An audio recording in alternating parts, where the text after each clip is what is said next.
in-unfollow ni Catherine Bernardo, ang ex-boyfriend na si Daniel Padilla sa Instagram.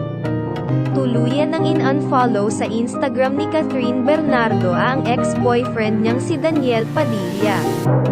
Ito'y matapos ang mahigit isang buwan mula nang isapubliko nila noong November 30, 2023 ang pagwawakas ng 11 taon nilang relasyon.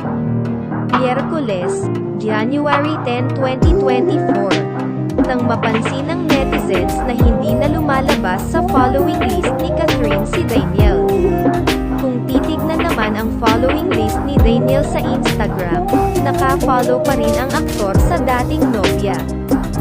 Sa kabilang banda, hindi man na pina-follow ni Catherine si Daniel ay nananatili pa rin ang mga litrato at video nila ng dating nobyo sa kanyang Instagram feed.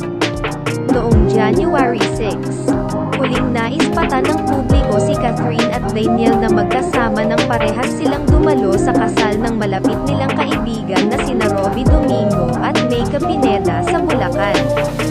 Ngunit bago ito, ilang big events na rin ang dinaluhan nila ng magkasama.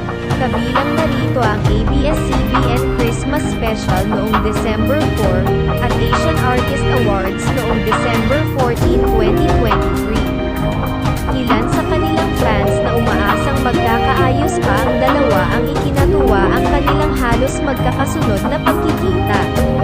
Pero noong December 15, tinuddukan ni Catherine ang natitirang pag-asa ng Katniel fans nang mag-post siya sa Instagram ng malamang mensahe tungkol sa pag-move on.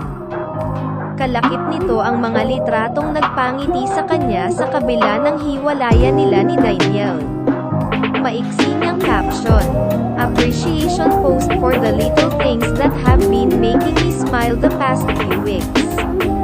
No looking back, only moving forward."